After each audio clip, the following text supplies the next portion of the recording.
అందరికీ నమస్కారం. Book readers club ప్రత్యేక సంచిక the making of journalist dairy. దీని కర్త కర్మ క్రియ సతీష్ బాబు గారు. సతీష్ బాబు గారు ఈరోజు మనతో ఉన్నారు. ఆయనతో మనం దాదాపు గంటన్నర పాటు మాట్లాడుకోవచ్చు. వెల్కమ్ సతీష్ బాబు గారు టు బుక్ రీడర్స్ క్లబ్కి స్వాగతం. ప్లెజర్, చాలా సంతోషం నాకు. సార్ ఎట్లా ఉన్నారు sir? Fine, very very very nice to meet you like this. My pleasure and our pleasure. Actually sir, ఈ book readers club last year corona టైంలో స్టార్ట్ చేసినాం సార్. నవలా స్రవంతి పేరుతో ఒక 100 పుస్తకాలు, ఆ తర్వాత ఆయన ఈవినింగ్ విత్ ద రైటర్ అనే పేరుతో మరొక 18 ఎడిషన్స్ కూడా చేశాము. ఇది కంటిన్యూస్గా జరుగుతుంది సార్. అయితే నవలలు అంటే లిటరేచరు కాకుండా ఒక ఆఫ్ బీట్ ప్రోగ్రామ్ చేయటం మాత్రం ఫస్ట్ టైం ఇప్పుడే మీతోనే. సో కాబట్టి ఇది ప్రత్యేక సంచిక. So this is an off beat programme. Thanks for the agreeing to come sir. Yeah, దాదాపు బుక్ రీడర్స్ క్లబ్లో ఒక 2000 మంది దాకా ఉన్నారు సార్, వీక్షకులు ఉన్నారు. అందరు కూడా ఇప్పుడు చూస్తున్నారు. ఇది లైవ్ అవుతుంది, ఫేస్బుక్లో లైవ్ అవుతుంది. మనం దాదాపు ఒక గంట సేపు మాట్లాడుకుంటాం. ఇది చూసే వాళ్ళందరికీ కూడా విజ్ఞప్తి, మీరు సతీష్ బాబు గారు చెప్పే విషయాలు జర్నలిస్ట్ డైరీకి సంబంధించి ఆయన గత 35-40 సంవత్సరాలుగా ఆయన ప్రయాణము, ఎసెన్షియలీ జర్నలిస్ట్ అంటే మన ప్రజల జీవితాల్ని ప్రభావితం చేసే అన్ని రంగాల పట్ల ఆయన స్పందనలు, వీటి మీద మీకుండే సలహాలు, సూచనలు, అభిప్రాయాలు, విమర్శలు ఏమున్నా సరే మీరు ఫేస్బుక్లో లైవ్ చూస్తున్న వాళ్ళు కామెంట్స్ రూపంలో మీరు అడగండి. ఈ ప్రోగ్రాం చివరిలో సతీష్ గారు వాటికి స్పందన చెప్తారు. సతీష్ గారు,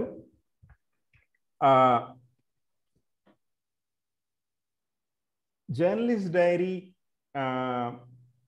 పుట్టినప్పుడు, లేతే మీరు తొలినాళ్లలో జర్నలిస్ట్గా రంగప్రవేశం చేసినప్పుడు డేటా న్యూస్ ఫీచర్స్ వ్యవస్థాపకులు, senior journalist,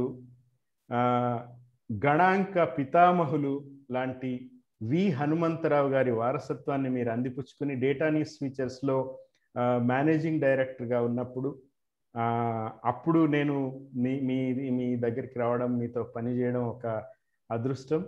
I was just 20 and మీరు ఒక 28 ఏళ్ళు. సారీ, పబ్లిక్లో మన వయసులు విప్పేస్తున్నాను. సో ఆ తర్వాత మీరు ఆ న్యూస్ విషన్ అని ఏర్పాటు చేయడము, ఎక్స్క్లూజివ్గా గణాంకాలకు సంబంధించి డిఎన్ఎఫ్ ఎంత ప్రాముఖ్యత ఇచ్చేదో, ఈరోజు మీ జర్నలిస్ట్ డైరీ, ఇటీవల రిలీజ్ అయిన జర్నలిస్ట్ డైరీ పుస్తకం 323 పేజీల ఆ పుస్తకం, అందులో ఏ అంశం చూసినా కూడా మీరు గణాంకాల ఊసి లేకుండా రాసింది లేదు. అంటే ఏదో మీరు అలవోకగా అట్లా కూర్చుని మీకు కలం ఉంది, మంచి గళం ఉంది కాబట్టి ఏదోటి చెప్పడం కాకుండా ఖచ్చితంగా ఫ్యాక్ట్స్ అండ్ ఫిగర్స్తో మీరు రాస్తూ ఉన్నారు. జర్నలిస్ట్ డైరీ వయస్సు ఎంత సార్? అసలు ఎట్లా పుట్టింది? దాని వయస్సు ఎంత? ప్రత్యేకంగా చెప్పుకోవాల్సిందంటే, thank you very much for inviting me. And అందరికీ నేను ఫస్ట్ ఆఫ్ ఆల్ మీరు ఈ అవకాశం నాకు ఇచ్చినందుకు థ్యాంక్స్. జర్నలిస్ట్ డైరీ అనేటువంటి కార్యక్రమం, బుక్ క్లబ్ విషయం గురించి మీరు ముందు చెప్పారు, నాకు గుర్తుంది. కాకపోతే ఎప్పుడు కూడా నేను పెద్ద లిటరేచర్లో నాకు ప్రవేశం లేదు. అంటే నవలలు లేకపోతే సంబంధించిన సాహిత్య పరిధిలోంచి నేను దూరం జరిగి చాలా కాలం అయింది. సో కాబట్టి ఏంటంటే క్షమించండి ఏమైనా తప్పులు జరిగితే ముందుగానే చెప్తున్నాను. అండ్ కాకపోతే నాకు జర్నలిస్ట్ డైరీ 1995 అంటే దేశంలోనే ఫస్ట్ టైం టెలివిజన్, ప్రైవేట్ రంగంలో టెలివిజన్ మాధ్యమం అనేటువంటి వేళ్ళునుకున్నటువంటి సందర్భంలో ఆ వేళలో పుట్టినటువంటి programme, that is Gemini TV, first satellite television channel in Telugu. అందరికీ అర్థం కాకూడదు అంటే తెలియకపోవచ్చు కూడా నేను అనేది ఏంటంటే అన్నిటికంటే ముందు పుట్టింది Gemini TV, first television satellite channel, private. అంతకుముందు అంతా మనకు ఉన్నది దూరదర్శన్ ఒకటే కదా శ్రీశైలం. అది సో అప్పుడు నన్ను పిలిచి ఏదైనా ప్రోగ్రామ్ చేయండి, ఏదైనా ప్రోగ్రామ్ చేయండి అంటే ప్రోగ్రామ్ చేస్తుంటే ప్రతిరోజు ప్రతి వారము ప్రతిరోజు ఒక ఇంటర్వ్యూ చేయండి సరిపోతుంది అని. నేను ప్రతిరోజు ప్రతి వారం ఇంటర్వ్యూ చేయడం మొదలు పెడితే అవసరం బోరెచ్చిపోతారు. So will do some program, so దానికి జర్నలిస్ట్ డైరీ అని పేరు పెట్టి వారానికి ఒక్కరోజు ఆ పేజీలు తిప్పుతాను అని చెప్పి ఆ వారంలో జరిగినటువంటివి. సో దానికి బేసిక్ గా ముందు ఏంటంటే India this week,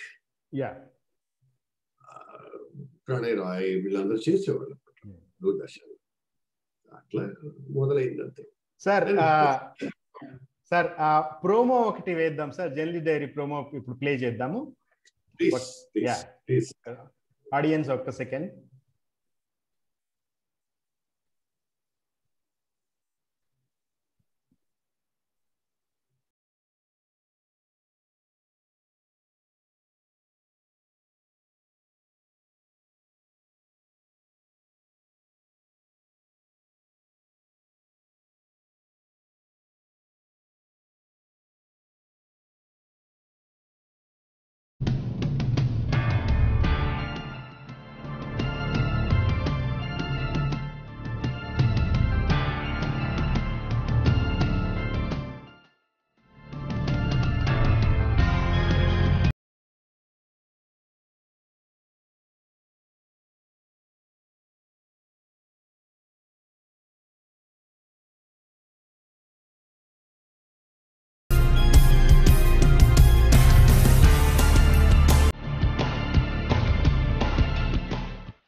so that is about journalist dairy in a nutshell.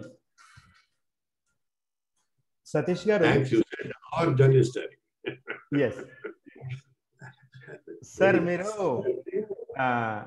ABC అని రాశారు కదా, అథెంటిక్, బ్యాలెన్స్, క్రియేటివ్.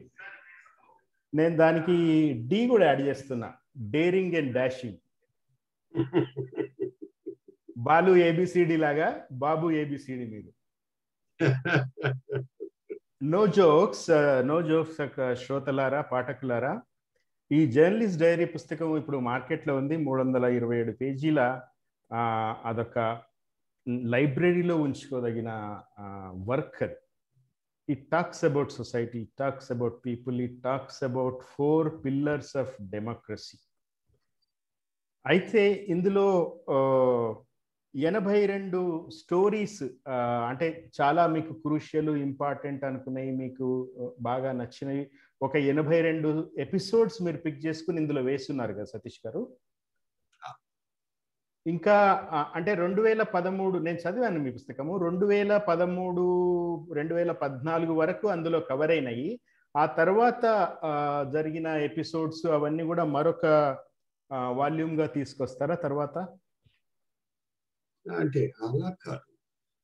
ఇందులో నేనేంటంటే, ఇందులో నేను చేసినవి 2016 వరకు ఉన్నటువంటి ముఖ్యమైనటువంటి ఎపిసోడ్స్ తీసుకున్నాను. But it doesn't speak about how I have done journalist style. Yes. How did I do that? Yes. నా మనసులో ఉన్నటువంటి మాటలు ఇంకా చాలా ఉన్నాయి. అందుకనే the making of journalist diary అని చెప్పి ఇవాళ కొన్ని రహస్యాలు మీతో మాట్లాడించాలని అనుకుంటున్నా. అందుకే పిలిచాను.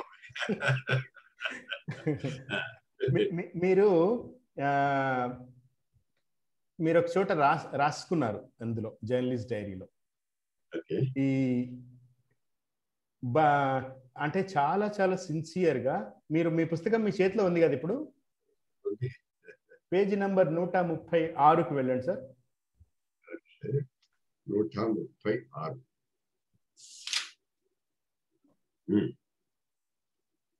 136లో చివరలో మీరు ఒక కన్ఫెషన్ లాంటిది ఒకటి రాశారు. ఈ జర్నలిస్ట్ డైరీ ఎపిసోడ్ ప్రసారమైన తర్వాత నా మీద చాలా విమర్శలు వచ్చాయి. ముఖ్యంగా కొంతమంది మహిళలు దీన్ని ఏకపక్షంగా ఉందంటూ ఎద్దేవా చేశారు కూడా. అయితే ఖచ్చితమైన గణాంక వివరాలు, విశ్వసనీయ సంస్థల సర్వేలు ఇందుకు ఆధారం. దీనికి రెండో పార్శ్వం లేదని కూడా కాదు. అటువంటి కోణాన్ని సరిగ్గా చూపించలేకపోయిన బలహీనత ఎపిసోడ్లో కనిపిస్తోంది. అది సరిదిద్దుకోవాల్సిన అవసరాన్ని గుర్తించాను. చాలా ఆనెస్ట్ గా రాశారు సతీష్ గారు. ఇది సో టచింగ్. మీడియా గురించి కూడా సార్, పెరట్లోనే పండుటాకులు చెప్పండి. నేను రాసినవి, నేను రాసుకున్న పాయింట్స్, మిమ్మల్ని అడగాలనుకున్నవి నేను ఎటు అడుగుతాను. కానీ మీరేమైనా ప్రత్యేకంగా చెప్పాలనుకుని, మీరేమైనా మీ పుస్తకంలోని మీ అనుభవాలను ఏమైనా హైలైట్ చేసుకుంటే please feel free to talk about them also. ఒక్క నట్షెల్ నేను ఇందాక ఫేస్బుక్ పోస్ట్లో కూడా నేను పెట్టిన సార్, 4 వ్యవస్థల గురించి ఎంత లోతుగా, ఎంత నిర్భయంగా రాస్తున్నారనేది. మొట్టమొదట మనం లెజిస్లేచర్ అంటే రాజకీయ వ్యవస్థని గురించి తీసుకుంటే సతీష్ గారు ఏం రాస్తున్నారంటే, మన పార్లమెంట్ భవనము పైకప్పు కూలిపోకుండా 257 దిట్టమైన గ్రానైట్ స్తంభాలతో బలమైన ఆసరా అయితే ఉంది, కానీ లోపలున్న 543 మంది మొనగాళ్ల నుంచి దొరకాల్సిన భరోసానే అక్కడ కరువైపోయింది అని. వన్ ఆఫ్ ద 4 పిల్లర్స్ అంటారు కదా డెమోక్రసీకి, అట్లాంటి ఒక పిల్లర్ రాజకీయ వ్యవస్థ, లెజిస్లేచర్ గురించి అంటున్నారు. తర్వాత ఎగ్జిక్యూటివ్ రెండో పిల్లర్, కార్యనిర్వాహక వ్యవస్థ గురించి ఏమంటారంటే, ముస్సోరీలోని అడ్మినిస్ట్రేటివ్ అకాడమీలో నేర్చుకున్న పాలనా పాఠాలు, దశాబ్దాల పాలనానుభవాలన్నీ ఏమైపోయాయి? దేశంలోని బ్యూరోక్రాట్లు బిక్కుమంటున్నారేమిటి? సంవత్సరానికి ఒకసారి దాదాపు 800 మంది అద్భుతమైన తెలివితేటలు ఉన్న వాళ్లను ఎంపిక చేసుకునే ఇండియన్ సివిల్ సర్వీసెస్ చరిత్ర ఇలా ఎందుకు అయిపోతున్నది? అవి రెండవ స్తంభం కూడా బీటలు వారడం గురించి రాస్తున్నారు సతీష్ గారు. కోర్టుల గురించి రాస్తారు. కోర్టులను కూడా లోక్పాల్ పరిధిలోకో ప్రత్యేక కమిషన్లోకో తెస్తే తప్ప వాటిని కాపాడుకోలేమంటారు. సతీష్ గారి స్వంత ఫీల్డ్ మీడియా, దాన్ని కూడా ఆయన వదిలిపెట్టకుండా ఏం రాస్తున్నారంటే, ఈ ప్రోగ్రాం వింటున్న అందరూ రాజకీయ నాయకులు ఉంటారు, ఇప్పుడు మన లైవ్ చూస్తున్న వాళ్ళు, అధికార గణం ఉంటారు, తర్వాత లా ప్రాక్టీస్ చేసే వాళ్ళు ఉంటారు, మీడియా వాళ్ళు కూడా అఫ్ కోర్స్ ఉంటారు. ఇది సూటిగా ఒక బాణంలాగా మీకు గుచ్చుకుంటుంది. అట్లా గుచ్చుకుంటూనే ఈరోజు ఈ షోకి సార్థకత ఉందని కూడా నేను నమ్ముతున్నా, సతీష్ గారు కూడా భావిస్తున్నారు. ఎందుకంటే స్వీట్ టాక్ చేయడం కోసం మనం కూర్చోవడం అనవసరము. సో అయితే మీడియా గురించి ఏమంటున్నారంటే, ఒక అక్రెడిటేషన్ కార్డు, మందు కాన్ఫరెన్సులు, free bus pass, 1.5 railway discount, పెద్దోళ్లతో పరిచయాలు, ఇవి 25 ఏళ్ల క్రితం చాలా మందిని జర్నలిజంలోకి రావడానికి ప్రేరేపించిన అంశాలు. బిజినెస్ డీలింగ్స్, రాజకీయ నాయకులతో సంబంధాలు, లైసెన్సింగ్ రాజ్యంలో తమ మీడియా పలుకుబడితో పైకి ఎగబక్కవచ్చు అన్న ఇది గత దశాబ్దం నుండి మీడియా సంస్థల్ని స్థాపించాలనుకున్న ఔత్సాహిక పెట్టుబడిదారుల ఆలోచన. ఈ 4 ప్రజాస్వామ్య స్తంభాలు ఎట్లా బీటలు వారిపోతున్నాయో ఎన్నో, దాదాపు ఈ పుస్తకంలో ఈ 82 ఎపిసోడ్లలో తీసుకున్నట్లు చాలా స్పష్టంగా చెప్పారు. పుస్తకం చదువుతున్న వాళ్ళు చదవాలని నేను కోరుతా ఉన్నా, మీకు తెలుస్తుంది. అయితే let's hear from the horses mouth. Satish గారు, మీరు ఇంత నిర్భయంగా, ఇంత నిక్కచ్చిగా మీరు రాస్తున్నారు కదా, అందరి గురించి రాస్తున్నారు కదా. ఇన్ఫ్యాక్ట్ ప్రజాస్వామ్యం గురించి మాట్లాడినప్పుడు 4 పిల్లర్లు అంటుంటాం, కానీ ఒక ముఖ్యమైన 5వ పిల్లర్ కూడా ఉంది, ప్రజలు ఎట్లా ఉంటున్నారు, ప్రజలకు సంబంధించిన ఈ బాధ్యత ఏంది, పాలనలో వాళ్ళ ప్రాతినిధ్యం ఏంది, తర్వాత వాళ్ళు ఫ్రీబీస్ గురించి కానీ ప్రజల బాధ్యతారాహిత్యం గురించి కూడా చాలా రాశారు సతీష్ గారు. అంటే ఎవరిని కూడా ఉపేక్షించలేదు ఆయన. చాలా చాలా చాలా నిక్కచ్చిగా కుండబద్దలు కొట్టడం ఆయన ఇప్పుడు కాదు, 40 ఏళ్ళుగా నేను సతీష్ గారిని చూస్తా ఉన్నా. ప్రత్యక్షంగా సతీష్ గారితో కలిసి పని చేస్తున్నా కాబట్టి నేను చెప్పగలుగుతాను. మరికొద్ది సేపట్లో మనకి టిఎస్పిఎస్సి మాజీ చైర్మన్ గంటా చక్రపాణి గారు కూడా మనతో వస్తారు లైన్లోకి. ఆయనకు కూడా అనుబంధం ఉంది సతీష్ గారితో. చక్రపాణి గారు, మేము ఏకకాలంలో నేటి రాజకీయం పత్రిక సతీష్ గారితో పనిచేసాం. సతీష్ గారు, మీ ప్రస్థానంలో మీరు రిగ్రెట్ అయిన అంశాలు, అరే నేను ఇలా చేయకుండా ఉంటే బాగుండేది కదా అని, కానీ లేకపోతే మరో రకమైన రిగ్రెట్, నేను ఇంకా బాగా చేసి ఉండాల్సింది కదా అని అనిపించిన సందర్భాలు చెప్పండి sir. First of all, media గురించి మాట్లాడుతున్నప్పుడు ఒక స్పష్టమైనటువంటి మాట చెప్పదలుచుకున్నాను.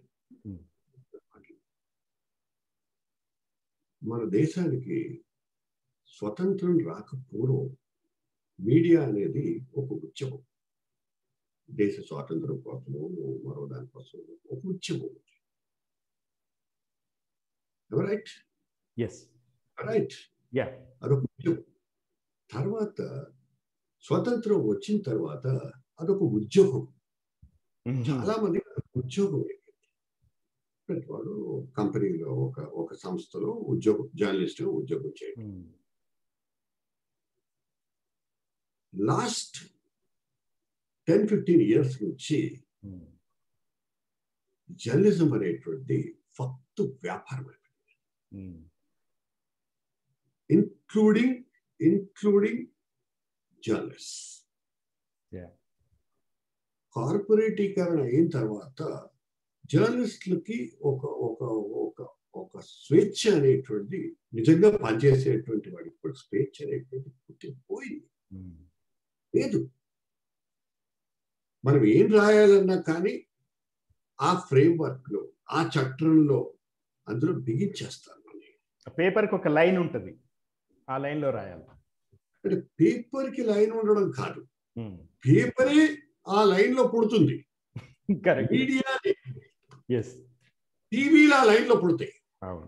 వాటి పుట్టుక, వాటికి ఉన్నటువంటి పరిధి కూడా శాసించేది కార్పొరేట్. సో స్వేచ్ఛ అనేటువంటిది ఎక్కడ నుంచి వస్తుంది? రాదు. సరే, పోనీ మనం సోషల్ మీడియా వైపుకి వచ్చిన తర్వాత సోషల్ మీడియా మరింత నికృష్టంగా తయారైంది. సోషల్ మీడియాను కూడా పూర్తిగా ప్యాట్రనైజ్ చేసేటువంటి కార్పొరేట్ సంస్థలు పుట్టుకొచ్చేసాయి. So how do we handle this? How do we understand this dynamics? So ఇక్కడ ఈ పరిధిలో నుంచే సతీష్ బాబు అయినా పనిచేయాలి, శ్రీశైల్ అయినా పనిచేయాలి, XYZ ఎవరైనా కానీ పనిచేయాల్సింది. సో ఇవాళ మనకున్నటువంటి గొప్ప స్వేచ్ఛ, గొప్ప స్వాతంత్రాలు ఈ మాత్రమైనా ఉన్నాయందుకు సంతోషపడదామా, సంతృప్తి పడదామా, లేకపోతే ఇంకా కావాలని చెప్పి ఫైట్ చేద్దామా? సార్, మనకి ఒక అనుకోని అతిథి జాయిన్ అయ్యారు. కె శ్రీనివాస్ గారు, ఆంధ్రజ్యోతి ఎడిటర్. అయ్యా శ్రీనివాస్ గారు, వినపడుతుందా? మీ వీడియో ఆఫ్ ఉంది.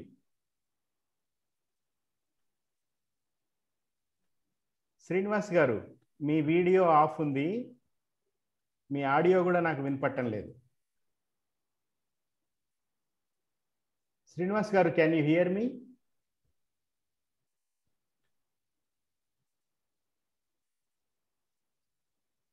శ్రీనివాస్ గారికి ఏదో టెక్నికల్ ఇబ్బంది ఉన్నట్టుంది.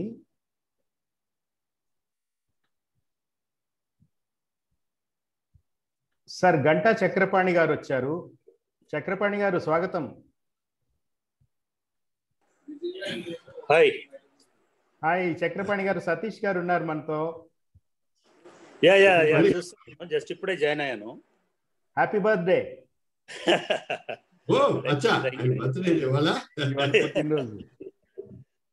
Thank you.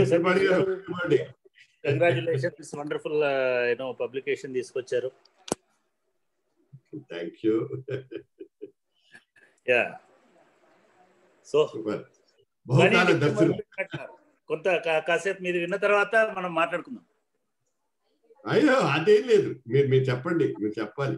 నేనేమని మాట్లాడుతూనే ఉంటాను కదా ప్రతిరోజు.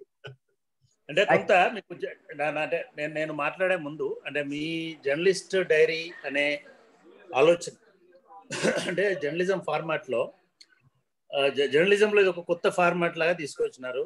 That credit goes to you only.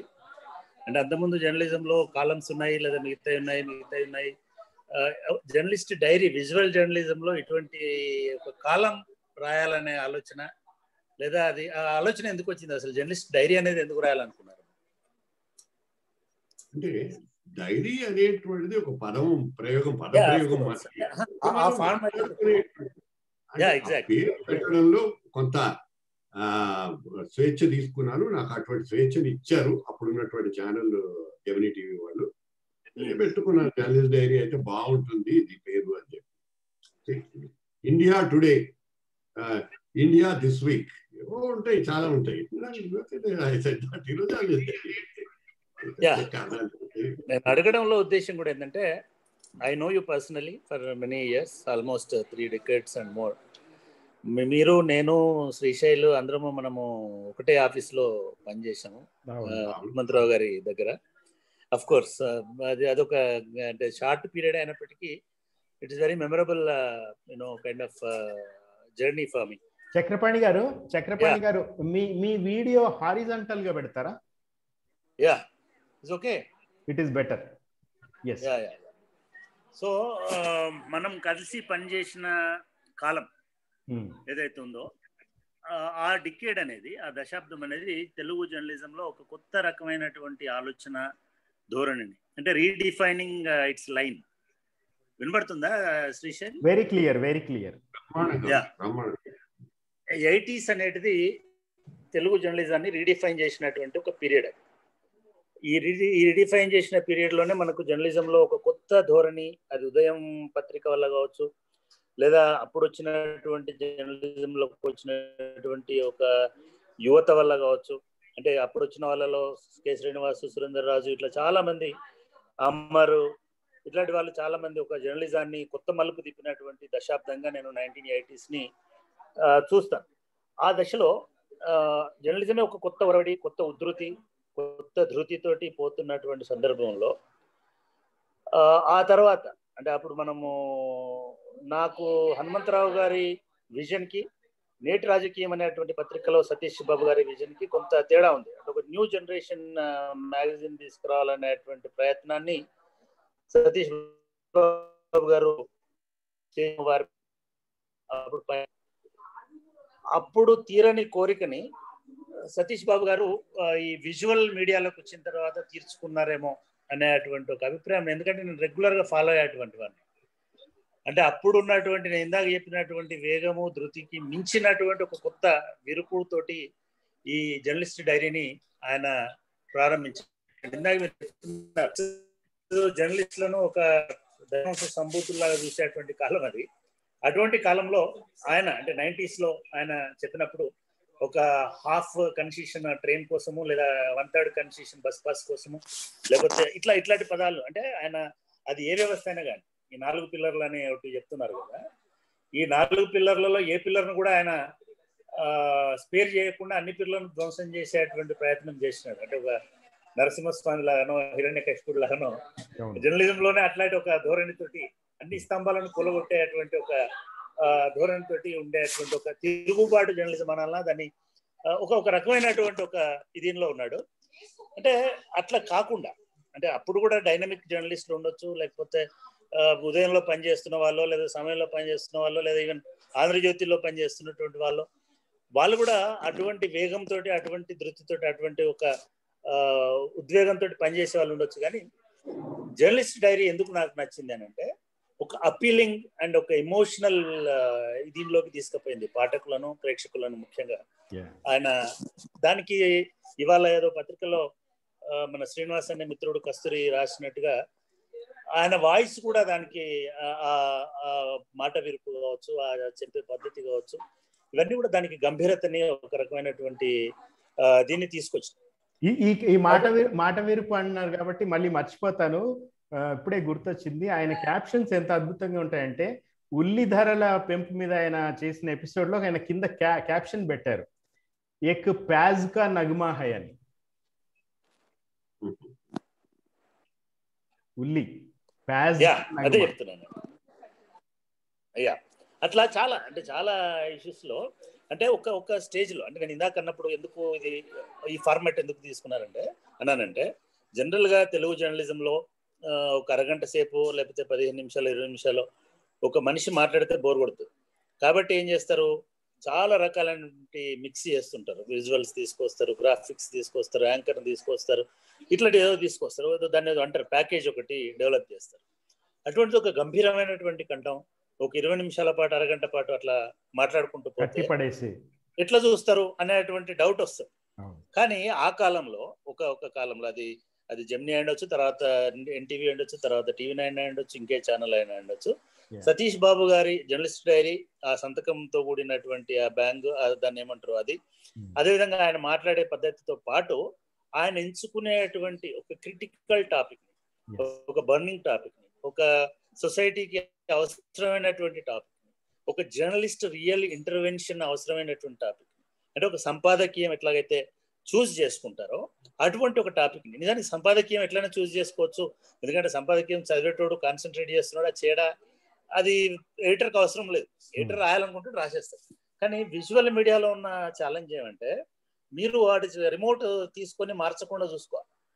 అది సతీష్ బాబు గారు సాధించినటువంటి, విజువల్ మీడియాలో సాధించినటువంటి విజయంగా, అంటే ఏ హంగు లేకుండా, ఏ ఆర్భాటం లేకుండా, ఏ మిక్స్ లేకుండా, ఏ విజువల్ ఇది లేకుండా, ఏ మ్యూజిక్ లేకుండా, కనీసం ఆయన కనపడకుండా ఆయన వాయిసే అంత అద్భుతమైనటువంటి ఇది తీసుకురావడం అనేది నిజానికి కూడా ఇది తెలుగు జర్నలిజం నేర్చుకోవాల్సినటువంటి, లేదా తెలుగు జర్నలిజం లో వచ్చినటువంటి ఒక గొప్ప ఎఫర్ట్ గా, లేదా గొప్ప ప్రయోగంగా నేను భావిస్తున్నాను. థ్యాంక్స్ చక్రపాణి గారు. ఒక్క సెకండ్, సతీష్ గారు ఆయన కొన్ని ఎక్సెప్ట్స్ ఆయన చెప్తారు, దానికి ముందు ఒక చిన్న వీడియో ప్లే చేద్దాం. Please stay tuned. సతీష్ గారు ఒక చిన్న వీడియో. ప్లే చేస్తున్నాను.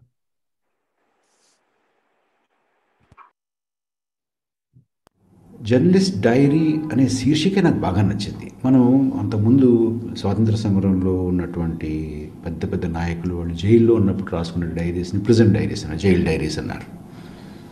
కానీ ఇది జర్నలిస్ట్ డైరీ.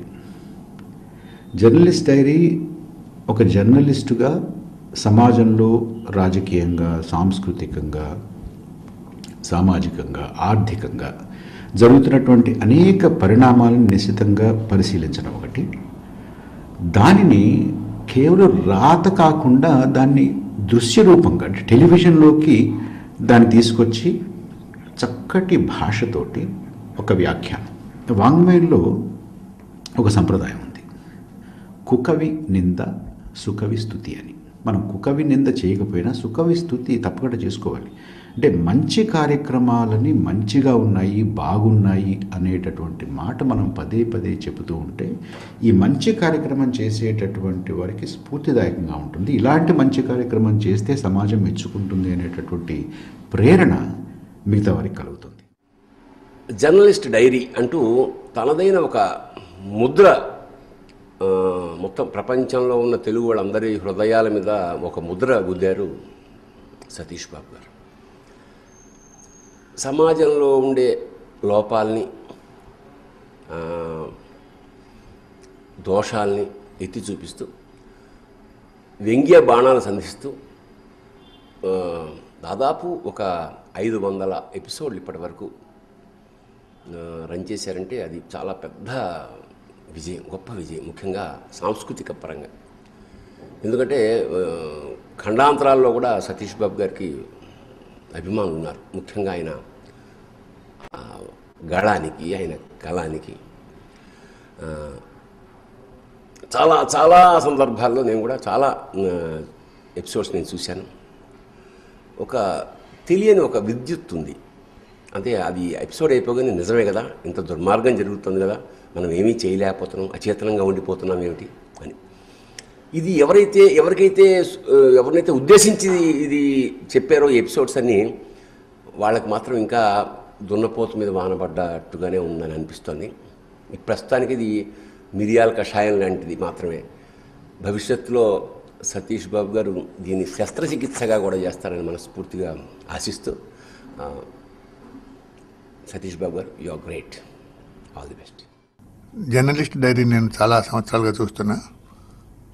ఇది వర్తమాన ఘటనల మీద, సందర్భాల మీద ఒక సునిశ్చితమైన వ్యాఖ్య. ఈ వ్యాఖ్యలో స్పష్టత ఉంటుంది, ధర్మాగ్రహం ఉంటుంది, ప్రజల పక్షాన నిలిచి ప్రభుత్వాన్ని, అధికారాన్ని, రాజ్యాన్ని ప్రశ్నించడం ఉంటుంది. ఆ ప్రశ్నించడం కూడా సూటిగా, స్పష్టంగా, నిర్భయంగా ప్రశ్నించడం ఉంటుంది. కాబట్టి చాలామందికి ఈ కార్యక్రమం నచ్చింది. ఎలక్ట్రానిక్ మీడియా ఇంకా బడ్డింగ్ స్టేజ్లో ఉన్నప్పుడు టీవీల్లో ప్రోగ్రాంలు ఎలా చేయాలి, ఏ విధంగా చెప్పాలి, టోన్ అండ్ టెనర్ ఏంటి, లాంగ్వేజ్ ఏంటి,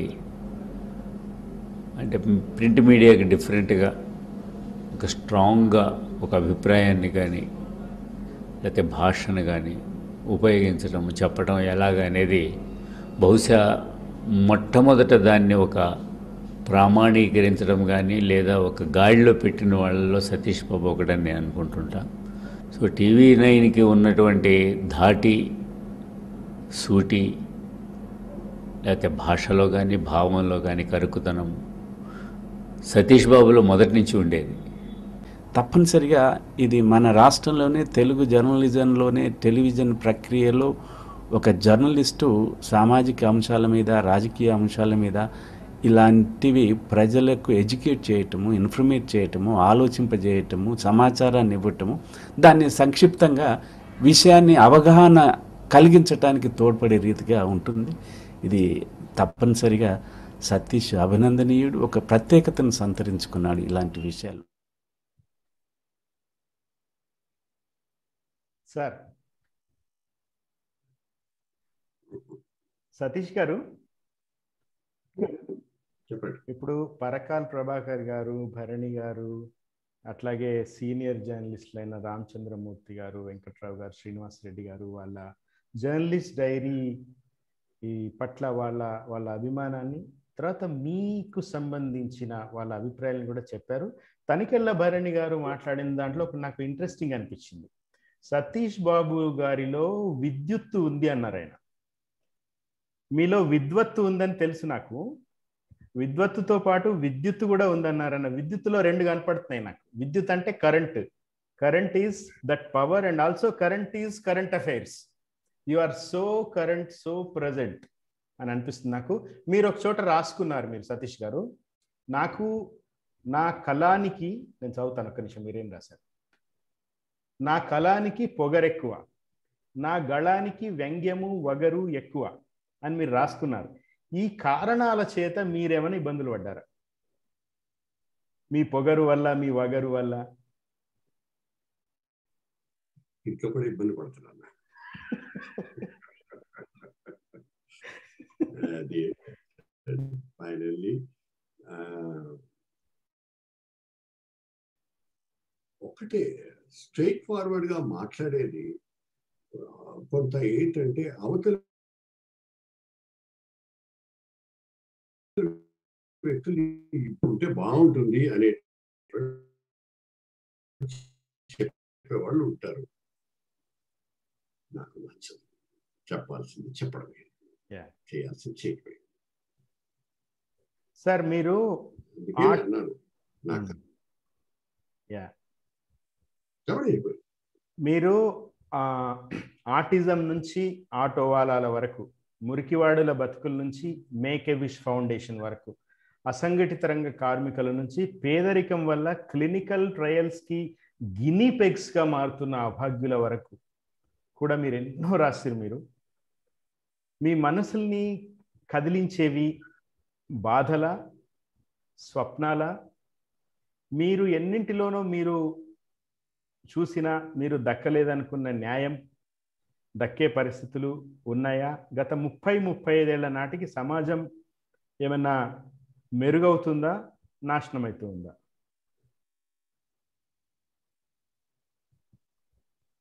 చాలా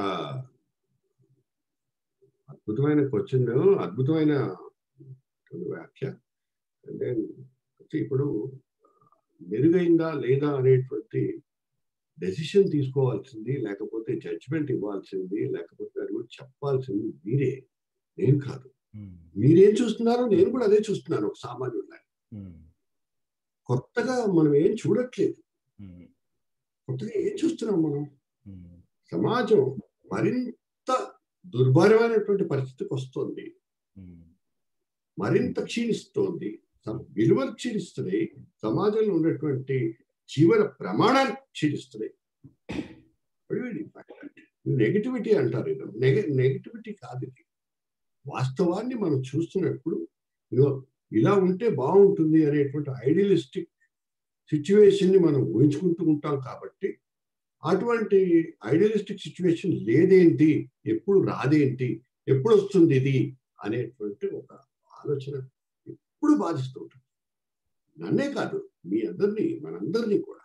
ఆ నెగటివిటీ అనేది ఎసెన్షియల్లీ అదేమి ఉండకూడని అంశమేం కాదు సార్. నెగటివిటీ ఇప్పుడు నిజానికి కోవిడ్ టైంలో మనం నెగిటివ్గా ఉండడమే కదా మనం కోరుకుంటున్నాం.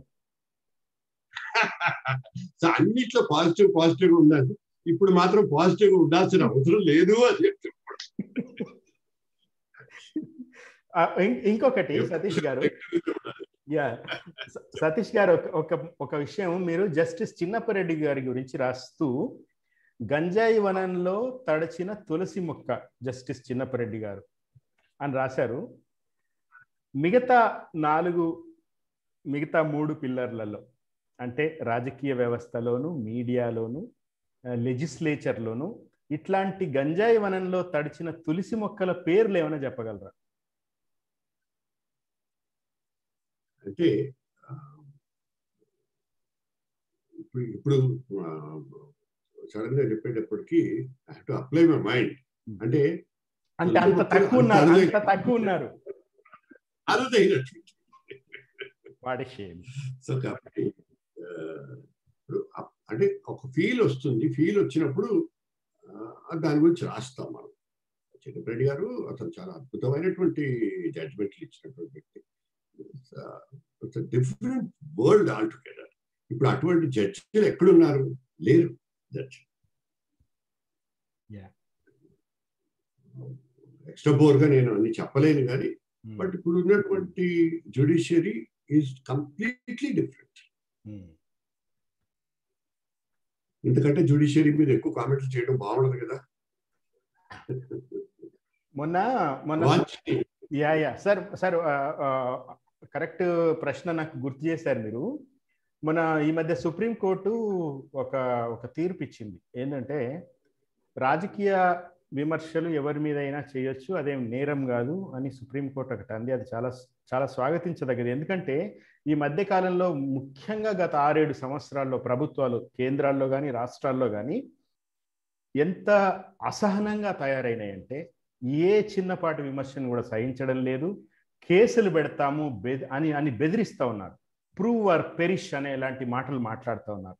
ఇలాంటి సందర్భాల్లో ఆ హక్కు లేనిది, బాధ్యత లేనిది అనే చర్చ చాలా జరగాల్సిన అవసరం ఉన్నది. కానీ సుప్రీంకోర్టు కానీ న్యాయ వ్యవస్థ కానీ దీని నుంచి తప్పించుకోలేదేమో అని నాకు అనిపిస్తుంది. తప్పించుకోకూడదని కూడా అనిపిస్తుంది. ఎందుకంటే అన్నిటినీ నియంత్రిస్తాము, కానీ మీడియా వాళ్ళ మీద కూడా నాకు కంప్లైంట్ ఏంటంటే, మేము మీడియాకు స్వీయ నియంత్రణ ఉండాలి అని అంటూ ఉంటారు. స్వీయ నియంత్రణ ఉంటే మంచిదే, కానీ స్వీయ నియంత్రణ మాత్రమే ఎందుకు ఉండాలి? వ్యవస్థల నియంత్రణ ఎందుకు ఉండకూడదు? న్యాయ వ్యవస్థ కూడా ఏమైనా ప్రశ్నిస్తే ధిక్కారం అనే పదాలు ఎందుకు వాడతారు? అసలు ఎందుకు ధిక్కారం అవుతుంది? When there is no malafide intention ఎందుకు ధిక్కారం అవ్వాలి? మీలాంటి జర్నలిస్టులు మాట్లాడాలి సార్. ఇది కూడా అంటే మాట్లాడనటువంటి సందర్భం ఏముంది చెప్పండి? అందరూ మాట్లాడుతున్నారు. ఇది తప్పు, ఈ చట్టాన్ని ప్రయోగించడం తప్పు, ఇటువంటి ఉద్దేశాలు తప్పు, ప్రభుత్వం ఈ విధంగా చేయడం తప్పు, ప్రభుత్వాలు ఈ విధంగా చేయడం తప్పు అనేటువంటి అన్ని చోట్ల కనపడుతుంది. Please don't mistake me. Media is open about it.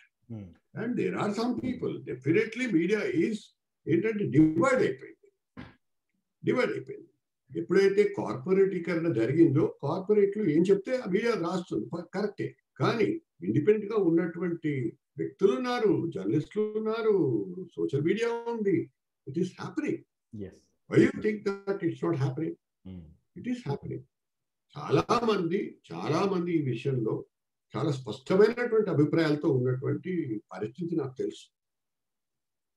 Also you can also, ఇప్పుడు మీరు మాట్లాడుతున్నారు, మీరు చెప్తున్నారు ఇది జర్నల్ ఉంది, ఈ విధంగా ఉంది, నిజమే. కానీ ఈ వాయిస్ ఎవరికి వెళ్ళాలి? ఎవరి దగ్గరికి వెళ్ళాలి ఈ వాయిస్? ఈ అభిప్రాయాలు ఎవరు స్పష్టంగా అర్థం చేసుకోవాలి? సామాన్య ప్రజానీకం. ఈ సామాన్య ప్రజానీకాన్ని చైతన్యపరిచేటువంటి పరిస్థితులు ఇప్పుడు ఉన్నాయా? ఈ మీడియా చేయగలుగుతుందా అనేటువంటి చాలా ముఖ్యమైనటువంటి ప్రశ్న. ఇది చాలా కాలంగా ఉన్నటువంటి ప్రశ్న. అంటే నేను ఒక మీడియాని మాత్రమే అనడం లేదు సార్. ఇందాక నా ప్రశ్న కూడా ఏంటంటే, లైక్ న్యాయ వ్యవస్థలో చిన్నపరెడ్డి గారిని ఎట్లా కోట్ చేశారో, అన్ని వ్యవస్థల్లో కూడా అట్లాంటి తులసి మొక్కల్ని మనం ఏరి ప్రజెంట్ చేయాల్సిన అవసరం కూడా ఉంది అనేదే నా సెన్స్. అండ్ సతీష్ గారు, మీతో మాట్లాడడానికి రవికాంత్ వచ్చారు. Ravikanth Reddy Hindu reporter, senior reporter.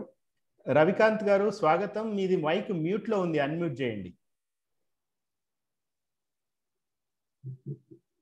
Ravikanth గారు అన్మ్యూట్, వినపట్లేదు, అన్మ్యూట్ చేయండి.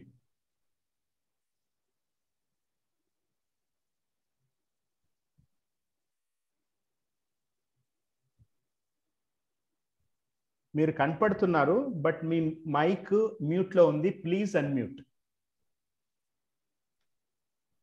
మీరే చేయాలి. You have to do it from your end. నేను చేయలేను.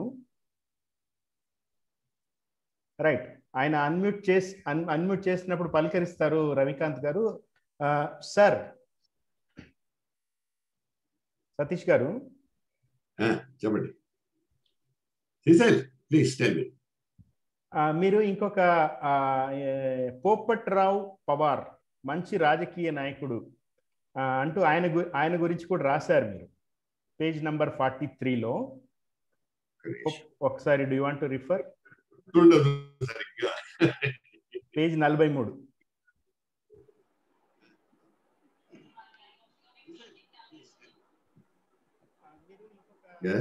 పోపట్రావు Pawar.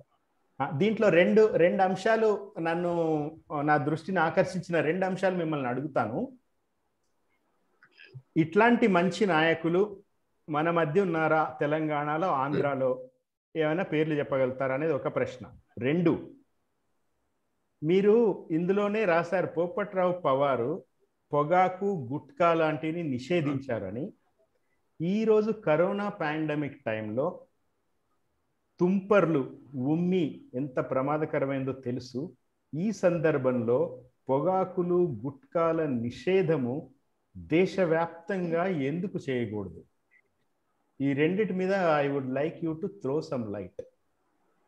It's a very simple question and simple answer. ఇది మీకు తెలియంది కాదు, నాకు తెలియంది కాదు, అందరికీ తెలిసిందే. ప్రభుత్వాలకి ఆదాయం కావాలి. ఈ ఆదాయం కోసం ఎన్ని కోట్ల రూపాయల ఆదాయం వస్తుంది ఈ మద్యం ద్వారా, ఈ వీటి ద్వారా. వీటిని నిషేధిస్తే ప్రభుత్వాలు మనుగడ సాధించలేవు. ఇంత కష్టకాలంలో కూడా 6 నుంచి 10 వరకు ఈ పాండమిక్ టైంలో కూడా ఈ రిలీఫ్ ఎందుకు ఇచ్చారు అని అంటే నిత్యావసర సరుకుల కోసం, ప్రజల కోసం కాదు. ఇది వాళ్ళు ఏం చేయాలో, ఏం ఓపెన్ చేయాలో, ఎక్కడి నుంచి ఆదాయం వస్తుందో అనేటువంటి విషయం ప్రభుత్వానికి బాగా తెలుసు. ప్రజలు మనలాంటి వాళ్ళకి కూడా బాగా తెలుసు. ఎందుకు జరుగుతున్నది? మీరు అవి మూసేసేయండి ఫస్ట్, కానీ ప్రభుత్వాలు మనుగడ సాగించలేవు. గుట్కాలు వీటికి సంబంధించినటువంటి గురించి same thing it's implied. Same సూత్రం. టీవీ 9లో సాంబు తెలుసు కదా మీకు. సాంబు రాశాడు ఒక చోట, నిత్యావసరాలు కాదు నిషావసరాల కోసం. సతీష్ గారు, రవికాంత్ ఉన్నారు. రవికాంత్ రెడ్డి గారు, రవికాంత్ రెడ్డి గారు. గుడ్ ఈవినింగ్ శ్రీశైల్ గారు. గుడ్ ఈవినింగ్ సతీష్ బాబు గారు. రవి గారు సతీష్ గారిని ఏమైనా అడుగుతారా? సతీష్ గారితో ఏమైనా మాట్లాడిస్తారా? ముఖ్యంగా ఒక పాయింట్, ఒక క్వశ్చన్ అడగాలి. యా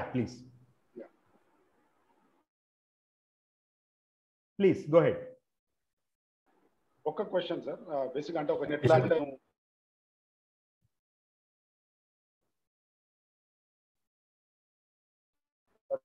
సతీష్ బాబు గారి జర్నలిస్ట్ డైరీకి లేట్ 90s అనుకుంటానండి. First time it's launch late 90s, early 2000s. So అప్పటి నుంచి గాట్ అడిక్టెడ్. బట్ ఆ తర్వాత రకరకాల ఛానల్స్ రావడము,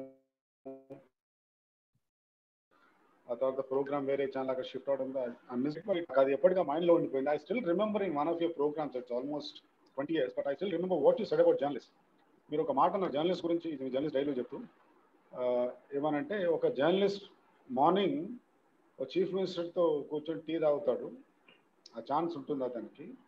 బట్ అదే సాయంత్రం అయ్యేసరికి అతను ఇంకెక్కడి నుంచో రిపోర్ట్ చేయాల్సిన ప్రోగ్రాంలు, ఎక్కడైతే కనీసం మంచినీళ్ళు కూడా దొరకని ప్లేస్లో నుంచి జర్నలిస్ట్ రిపోర్ట్ చేయాల్సి వస్తుందని మీరు చాలా జర్నలిస్ట్లో ఉన్న అంటే that romance and that glamour రెండింటికి దూరంగా రియాలిటీని కూడా మీరు చాలా బాగా చెప్పారు. Some it still lingers. But నేను ఎక్కడ లెక్చర్స్ వెళ్ళినా కూడా I always talk about this, the life of a journalist etla untundani. So I should thank you for that, because it was a very powerful statement which me gurtule na gurtundi inka almost 20 years tarvata inka I still remember that. So one question ante me program, it was more about one of the one of the best political comment programs, very impactful comment undedi. But ippudu chuste it's more about narratives, it's more about ridicule అంటే political comment programs మన చాలా channel వస్తున్నాయి, కానీ it's more about ridiculing the politicians, ridiculing the system. But మీరు అట్లా ఉండేగా, it was more about thinking. అంటే your program used to leave people with a thinking. Okay this is a very serious thing, no let's think about it. But ఇప్పుడు ఏంటంటే నవ్వుకోవడము, ఎదుటివాన్ని గేలి చేయడము, ఇట్లాగే ఆ పొలిటికల్ ప్రోగ్రామ్ అయిపోయింది. అంటే I still feel, narratives, generally, as they say, narratives stay and news perish. But, I am one of those guys who strongly believe that, narrative should perish and news should always stay. So, what do you, as one of the pioneers of political commentary, what do you suggest? And what kind of young journalists, what do you think, should they actually go back to these, this more of a strong, serious political comments, leaving aside, this ridiculing the politicians? And do you also suggest some ways out of it to channels? Because channels, they are more into that now rather than serious political comments. I have an excellent observation. Thank you very much, Ravikant garu. And I'm చాలా కాలమైంది మిమ్మల్ని చూసినాను. But one thing is that at least ఏంటంటే చాలా కాలం అయిందంటేనే దాని అర్థం ఏంటంటే I'm not active with reporting rather that and for last long time. But ఏంటంటే feedback ఒకటి మనం అర్థం చేసుకోవాల్సింది, అందరూ అర్థం చేసుకోవాల్సినటువంటి విషయం, జర్నలిస్టులు ముఖ్యంగా అర్థం చేసుకోవాల్సినటువంటి విషయం.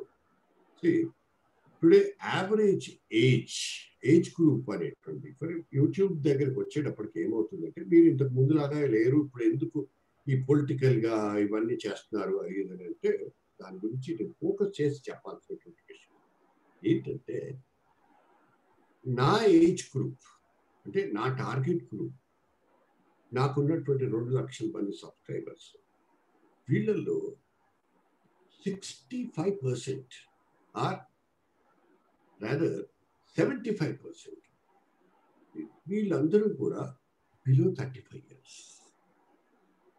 బిలో 35 years వాళ్ళని మనం ఇంకా జాగ్రత్తగా హ్యాండిల్ చేసుకోవాలి, ఇంకా స్పష్టంగా సూటిగా చెప్పాలి వాళ్ళకి. అంటే తప్పించి తిప్పుకొని వాటిని మనం ఆ టైప్ ఆఫ్ జర్నలిజం వాళ్ళకి నచ్చదు. This is a proven fact. Even మీరు చూడండి, టోటల్ కంట్రీలోనే 60%, 65% of the population is below 35 years. చూడండి లాజిక్. అండ్ ఇట్ ఈస్ ఆ రీజన్ తోటి ఏంటంటే నేను ఎప్పుడు కూడా వాళ్ళని ముందు పెట్టుకొని జాగ్రత్తగా హ్యాండిల్ చేసుకోవాల్సినటువంటి అవసరం, వాళ్ళకి సూటిగా స్పష్టంగా చెప్పాల్సినటువంటి అవసరం. మనం దాని గురించి పెద్ద రాసేసుకొని మనం ఇంత చెప్తే వాళ్ళకి అర్థం కాదు. దే హ్యావ్ మారణాయుధం, little weapon in their hands. టీవీలో టీవీలో అయిపోయినాయి, బట్ టీవీలో కూడా ఏంటంటే they have the little weapon that is called finish. ఆ రిమోట్ ని ఇలా నొక్కేస్తారంటే. సతీష్ గారు, మీకు అండ్ రవికాంత్ గారికి కూడా ఈ ప్రశ్న. ఇప్పుడు రవికాంత్ గారు అడిగిన దాంట్లో చాలా వరకు పొలిటికల్ డిబేట్స్ చర్చ కాదు రచ్చలాగా అయిపోయినాయి. చాలా హెక్లింగ్ ఉంటుంది, వెక్కిరింతలు ఉంటాయి, వ్యంగాలు ఉంటాయి, బూతులు ఉంటాయి, అసలు చూడలేని పరిస్థితి ఉంది.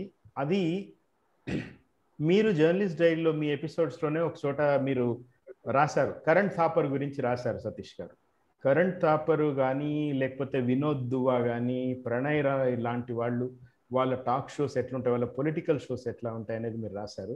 రవికాంత్ గారి ప్రశ్నకి ఒక ఎక్స్టెన్షన్గా నేను అడుగుతున్నది ఏంటంటే, తెలుగునాట తెలంగాణలో కానీ ఆంధ్రప్రదేశ్లో కానీ నాలాంటి వాళ్ళు కొంత, అంటే రాజకీయాల్లో ఉన్నాం కాబట్టి కొంచెం మీనింగ్ఫుల్ పొలిటికల్ డిస్కోర్స్కి పనికొచ్చే షోస్ ఏమైనా ఎక్స్పెక్ట్ చేయొచ్చా? మీరేమైనా రికమెండ్ చేస్తారా? మీ సతీష్ బాబు గారు ఉన్నారు, సతీష్ బాబు గారితో పాటు ఒక కరణ్ థాపర్ లాంటి వాళ్ళు, ఒక ప్రణయ్ రాయ్ లాంటి వాళ్ళు, వినోద్ దువా లాంటి వాళ్ళు తెలుగునాట వచ్చే అవకాశం ఏమన్నా ఉందా అనేది ఒకటి. తర్వాత రవికాంత్ గారికి కూడా ఒక ప్రశ్న ఇస్తా. ముందు Satish garu please respond. First of all అవకాశాలు ఎప్పుడూ ఉంటాయి. అవకాశాలు, you can become a Karan Thapar, you can become Pranay Roy, you can become anybody. I don't want your job. No, అంటే నేను అనేది ఏంటంటే, టాలెంట్ ఉన్నటువంటి వాళ్ళు, ఉత్సాహం ఉన్నటువంటి వాళ్ళు జర్నలిజం మీరు ఇంతకు ముందు నేను చెప్పారు, ఇంతకు ముందు ఏంటంటే జర్నలిజంలోకి my dear friend Ravikanth knows about it, and Srinivas గారు కూడా ఉన్నారు లేదు నాకు తెలియదు, బట్ ఈవెన్ గంట చక్రపాణి గారు వీళ్ళందరికీ అందరికీ తెలిసినటువంటి విషయం. ఇంతకు ముందు మనకి జర్నలిజం అంటే ఫీడ్బ్యాక్ ఎక్కడి నుంచి వచ్చేది, గ్రామీణ ప్రాంతాల నుంచి వచ్చేటువంటి వాళ్ళు ఉపాధ్యాయులు, టీచర్స్, బ్యాంకులో పనిచేసేటువంటి వాళ్ళు, చిన్న చిన్న ఉద్యోగాలు చేసేటువంటి వాళ్ళు మనకి రిపోర్టింగ్ చేసేవాళ్ళు. ఇవాళ ఎవరు వస్తున్నారు రిపోర్టింగ్కి, ఎటువంటి వాళ్ళు వస్తున్నారు, ఎటువంటి వార్తలు పంపిస్తున్నారు? My dear friend Ravikanth knows about it. What kind of feedback we are getting. So ఆ పరిస్థితి మారిపోయింది పూర్తిగా. కార్పొరేటీకరణ జరిగిన తర్వాత జర్నలిజం అనేది కార్పొరేటీకరణ, ఎక్సెప్షన్స్ ఆర్ దేర్ ఆల్వేస్ డెఫినెట్గా మీడియాలో. కానీ ఎవరు వస్తున్నారు, ఎవరు దాన్ని లీడ్ చేస్తున్నారు, ఎటువంటి వార్తల్ని ఫ్రంట్ పేజ్లో వేస్తున్నారు, ఇవన్నీ కూడా చాలా ప్రింట్ మీడియానే కాదు, ఈవెన్ టెలివిజన్ మాధ్యమంలో కూడా సారీ టు సే దిస్, పుట్టించిన వాడిని టెలివిజన్ మాధ్యమం తెలుగులో ఐ కెన్ ఫర్మ్ గా నేను చెప్పగలను. కానీ మీరు అథారిటీ కూడా బాధాకరమైనటువంటి విషయం ఏంటంటే, చాలా బాధాకరమైన విషయం ఏంటంటే ఎవరిని రానివ్వరు, ఎవరిని రానివ్వాలో వాళ్ళు మాత్రమే రాణిస్తారు, వాళ్ళు మాత్రమే రాణిస్తారు, రాణించే వాళ్ళను రానియరు, రాణించే వాళ్ళు రానివ్వరు. So and that's very very clear ఆ సిస్టంలో, ఆ ఫ్రేమ్వర్క్ లో, ఆ చట్టంలో ఇవ్వడగలిగినటువంటి వాళ్ళు మాత్రమే అక్కడ పనిచేస్తున్నారు. అది గుర్తుపెట్టుకోండి. ఫస్ట్ నేను భరించలేక, నాకు శాతకాక కాదు, భరించలేక రాజీనామా చేసి బయటకు వచ్చేటువంటి సందర్భాలు సార్. దాన్ని సో రాణించగలిగేటువంటి, అంటే నైపుణ్యం ఉన్నటువంటి వ్యక్తులు, టాలెంట్ ఉన్నటువంటి వాళ్ళు ఈ ఫీల్డ్లో రానివ్వరు అని చెప్తున్నాను.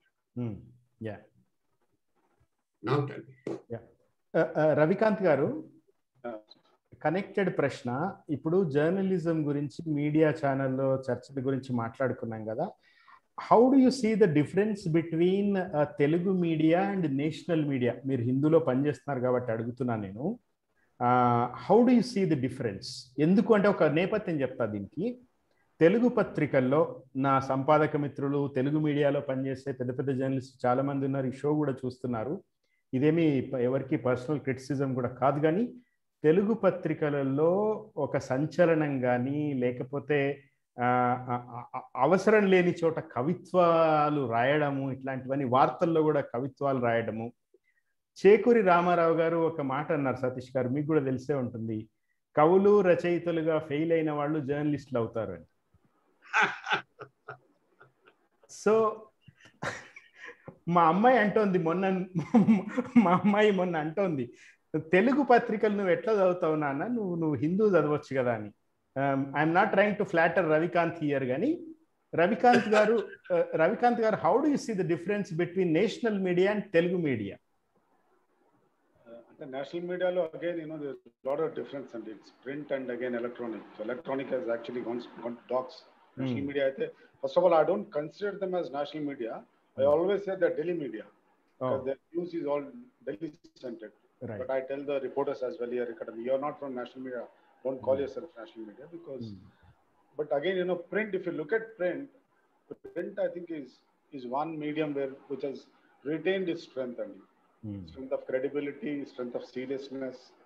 I think even after what I would say, 200 ఏళ్ల తర్వాత కూడా print could able to sustain its seriousness, whereas television has lost it in just about 15 years, a decade, and social media has lost it in just 2 years.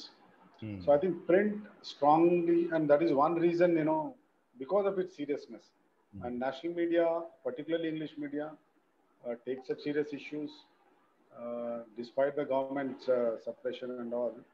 And I don't call suppression, but not the encouraging support. Despite that, national media continues. Whereas Telugu media, again, as Indaka Annattu, it has become more of a, parties or, ideologies.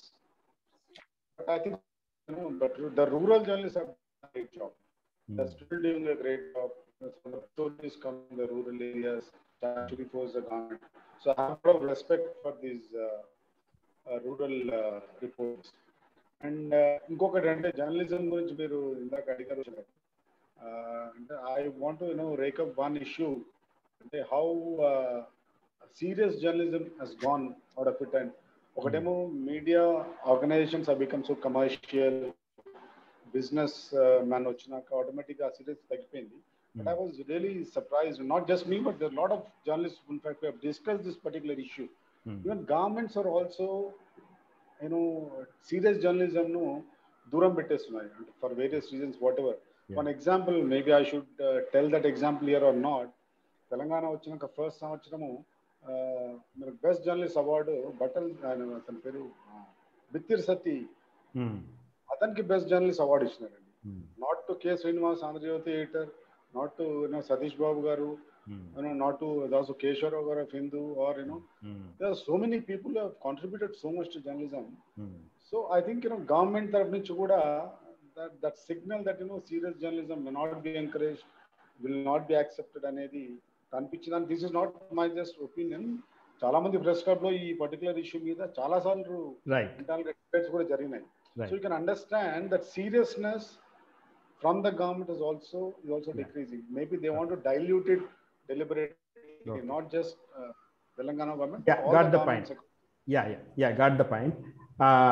Satish గారు, మీరు పద్మ అంటే భారతరత్న, పద్మవిభూషణ్ వీటి గురించి రాసిన మీరు దాంట్లో ఇప్పుడు like Ravikanth గారు చెప్పినట్టుగానే ఈ అవార్డులు ఇట్లాంటివన్నీ వాటి వెనకాల నేపథ్యం, అవి ఎవరికి ఇస్తున్నారు ఏంటి అనేది, పద్మభూషణ్ లాంటివి కూడా ఎట్లా అవుతున్నాయి అనేది మీరు రాశారు. అది నాకు బాగా గుర్తుంది. మీరు you have referred Sachin Tendulkar పేరు కూడా మీరు రిఫర్ చేశారు. సచిన్ టెండూల్కర్కి భారతరత్న ఇవ్వడము కాంగ్రెస్ పార్టీ అప్పుడు యూపీఏ హయాంలో, సచిన్ టెండూల్కర్కి రేఖకి ఇద్దరికి కూడా రాజ్యసభ సభ్యత్వాలు ఇవ్వడం జస్ట్ ఎన్నికలకు ముందు. అంటే అవి చూసి ప్రజలు ఏమైనా ఓట్లు వేస్తారేమో అనే కాంగ్రెస్ పార్టీ భావదారిద్ర్యం కారణంగా వాళ్ళకి అవార్డులు రావడం అట్లాంటివన్నీ కూడా జరిగినాయి. సో ఇట్లా అన్ని రంగాల్లో కూడా ఈ నెపోటిజం కానీ లేకపోతే గవర్నమెంట్స్ తమకి ఏది లాభము అని వాళ్ళు అనుకుంటారో అది చేయడం కానీ ఇట్లాంటివి మీరు చాలా చాలా గొప్పగా మీరు రాశారు సతీష్ గారు. మీరు ఒక చోట అంటున్నారు పేజ్ నెంబర్ 50లో, కింద పడితే 3 లాభాలు. మీకు గుర్తుందా? లేకపోతే ఒకసారి రిఫర్ చేయండి పేజ్ నెంబర్ 50. Page number 50.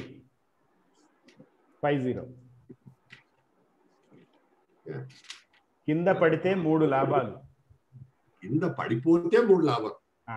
దాని సారాంశం పడిపోతే దాని సారాంశంలో మీరు ఏం రాస్తున్నారంటే ఆ 3 ఏంటంటే 1 నొప్పి తగులుతుంది, 2 అనుభవం వస్తుంది, 3 జాగ్రత్త వస్తుంది అని. సో మీకు జరిగిన లాభాల సంగతి ఏంటి? అంటే ఎట్లాంటి అనుభవాలు మీరు కింద పడడం ద్వారా వచ్చినాయి? ఈ ప్రశ్నకి సమాధానం ఇంకెవరితో అయినా చెప్పిస్తే బాగుంటుంది. నేను నాతో చెప్పిస్తే learned physician is there Ravikanth and Srinivas చాలా మంది ఉన్నారు కదా, వీళ్ళతో చెప్పించండి. కింద పడిపోతే వచ్చినటువంటి నష్టాలేంటి, లాభాలేంటి. కే శ్రీనివాస్ గారు మీరు ఈ షో చూస్తుంటే దయచేసి రావాల్సిందిగా నేను కోరుతున్నా, సతీష్ బాబు గారు కూడా కోరుతున్నారు. దీని మీద ఏమైనా కామెంట్ చేయడానికి ముందుకు వస్తే గంటా చక్రపాణి గారికి కూడా స్వాగతం. తర్వాత ఉన్నారు Chakrapani garu, so you can come live again Chakrapani garu. And K Srinivas garu, if you are able to come please come. Sir ఇంకొక శ్రీశైల్, ఇక్కడ కే శ్రీనివాస్ గారు కూడా ఇక్కడే ఉన్నారు. సో మేమిద్దరం ఒకటే చోటు ఉన్నాం కాబట్టి శ్రీనివాస్ గారు నమస్కారం. నమస్కారం అండి. మేము జర్నలిస్టులని ఆడిపోసుకుంటూ ఉన్నాము.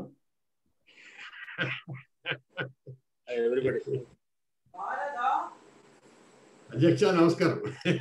చెప్పండి. శ్రీనివాస్ గారు, సతీష్ గారితో సంభాషించండి. ప్రశ్న ఏంటి? ప్రశ్న పుస్తకాలు చూశాను, ఆయన కార్యక్రమాలు చాలా విన్నాను నేను. చదువుతుంటే నాకు గుర్తొస్తున్నాయి కూడా. అది దానికి విజువల్ మీడియా వచ్చిన కొత్తలో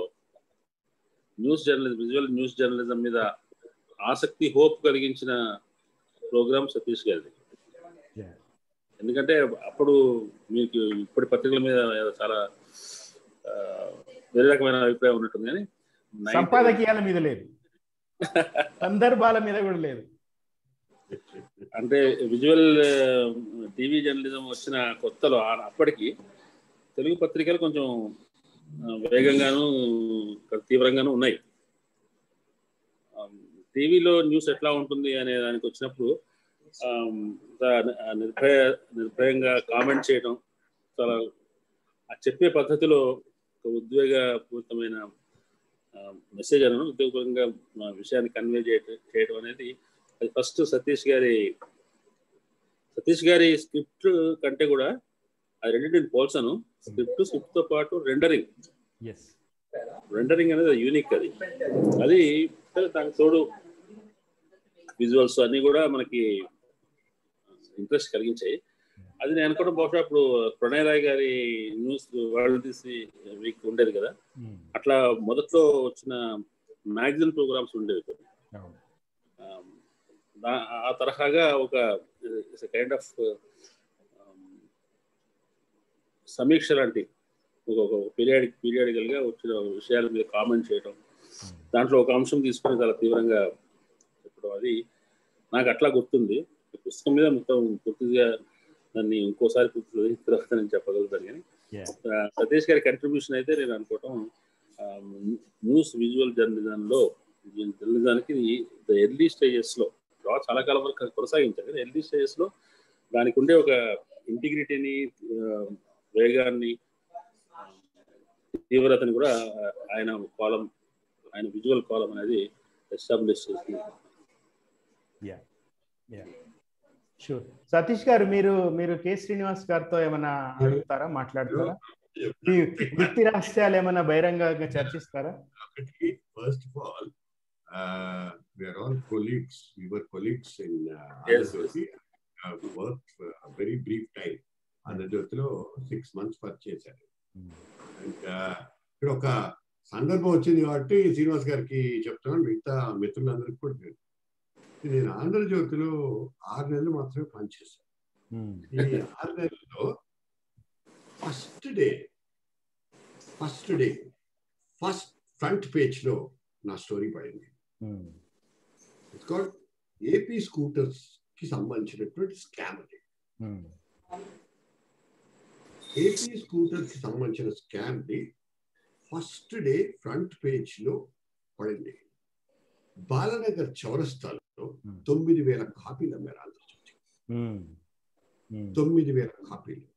అండ్ ఆ రోజు పొద్దున్న నుంచి సాయంత్రం వరకు ఆ ఏపీ స్కూటర్స్ ఎండి తన చేంబర్ లోంచి బయటికి రాలేదు. సరే, ఇక్కడ ఎందుకు చెప్తున్నానంటే, ఈ విషయంలో చెప్తున్నానంటే, ఒక సంప్రదాయం ఒకటి ఉంటుంది. ఇవాళ అటువంటి మంచి అద్భుతమైనటువంటి ఎడిటర్ పోస్ట్ లో మా మిత్రులు ఉన్నారు కాబట్టి చెప్తున్నాను. ఏబికే ప్రసాద్ గారు రెసిడెంట్ ఎడిటర్. ఆయన ఏం చేశారంటే, ఎవరో పిఆర్ఓ ఎవరో వచ్చి రిజైట్ ఇచ్చారు.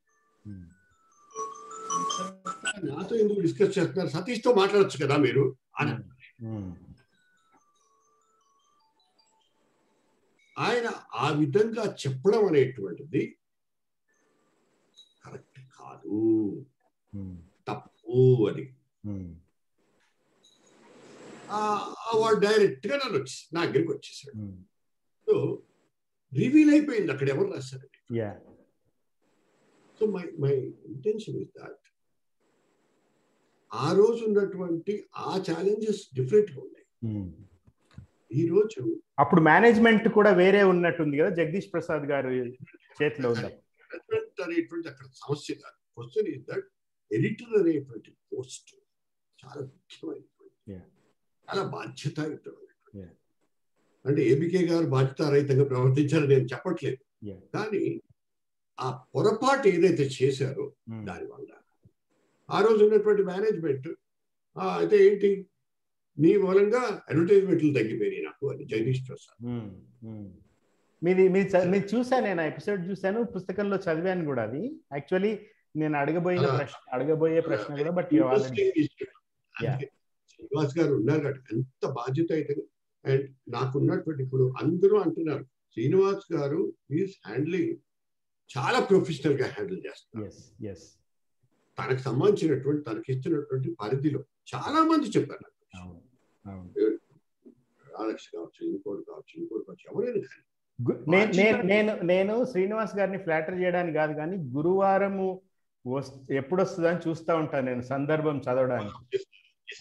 అండ్ మనం సతీష్ గారి గురించి మాట్లాడుతున్నాం. ఆయన మీరు ఇబ్బందిగా కదులుతున్నారు. నేను సతీష్ గారి గురించి చెప్పవలసిన ఇంకొక మాట ఏంటంటే, ఆయన 6 నెలలు పనిచేశారు కదా, ఆయన బిజినెస్ రిపోర్టర్ గా చేశారు మా దగ్గర.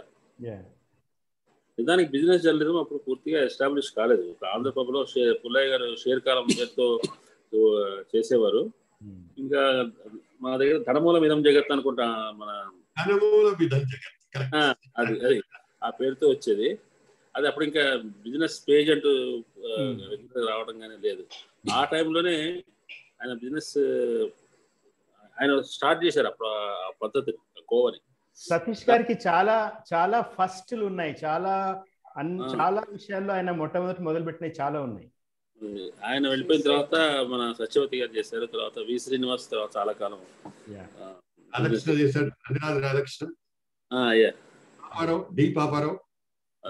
నేను ఆయన టిఎన్ఎఫ్ కాలేజ్ ఆఫ్ జర్నలిజం కి అప్పుడప్పుడు చిన్న చిన్న పనులు చేసి పెట్టాను కూడా, పేపర్ దిద్దడం, పేపర్ సెట్ చేయడం అంటే. ఓకే, థ్యాంక్ యూ శ్రీనివాస్ గారు. థ్యాంక్స్ కాబట్టి నేను చెప్తున్నాను, తెలుగు పేపర్లో చేసిన దానితో నేను విభేదిస్తున్నది. ఎందుకంటే ఇంగ్లీష్ పేపర్లకు ఉండే వెసులుబాట్లు, సదుపాయాలు ఉన్నాయి, వాళ్ళ పరిమితులు వాళ్ళకు ఉన్నాయి. తెలుగు పేపర్లకు పరిమితులు ఎక్కువ ఉన్నాయి, కానీ కొన్ని విషయాలు ఇంగ్లీష్ పేపర్లు చేయలేని పనులు తెలుగు పేపర్లు చేస్తాయి.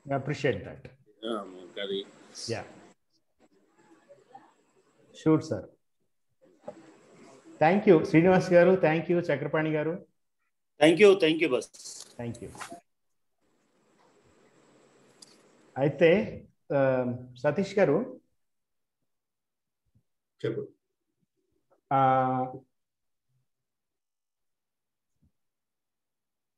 ఒకటి 2 అంశాలు, ఆ తర్వాత మన ప్రేక్షకులు ఏమైనా అడిగితే చూద్దాము. పేజ్ నెంబర్ 67లో 2013లో రాశారు మీరు, తొలి ఓటు తాట తీస్తుందా అని. తొలి ఓటు తాట తీస్తుందా? యూత్ మీద యంగ్ తరంగ్ రావాలి, ప్రజాస్వామ్యాన్ని రక్షించాలి, వృద్ధ నాయకుల బారి నుంచి రక్షించాలి అని మీరు చాలా ఒక ఆశాభావాన్ని మీరు వ్యక్తం చేశారు. చాలా ఒక గొప్ప కాంక్ష మీరు వెలిబుచ్చిండ్రు. అయితే ఈరోజు ఉన్న యువ నాయకులు ఎట్లాంటి రోల్ మోడల్స్గా వాళ్ళు నిలుస్తున్నారు? కోర్టు కేసులు, శిక్షలు, డబ్బులు ఇస్తూ టీవీలకు దొరికిపోయడాలు, ఇట్లాంటి నాయకత్వం యూతే కదా, వాళ్ళు ముసలోళ్ళు ఏం కాదు కదా. మొన్ననే గ్రాడ్యుయేట్ ఎమ్మెల్సీ ఎన్నికలు కూడా అయినాయి. పట్టభద్ర యువ ఓటర్లు, వాళ్ళు ఎట్లాంటి చైతన్యంతో ఉన్నారో మీకు జర్నలిస్ట్గా నేను చెప్పాల్సిన పని లేదు. మీరు మీ మనోనేత్రంతోనూ అన్నిటితోనూ మీరు చూస్తూ ఉన్నారు కాబట్టి.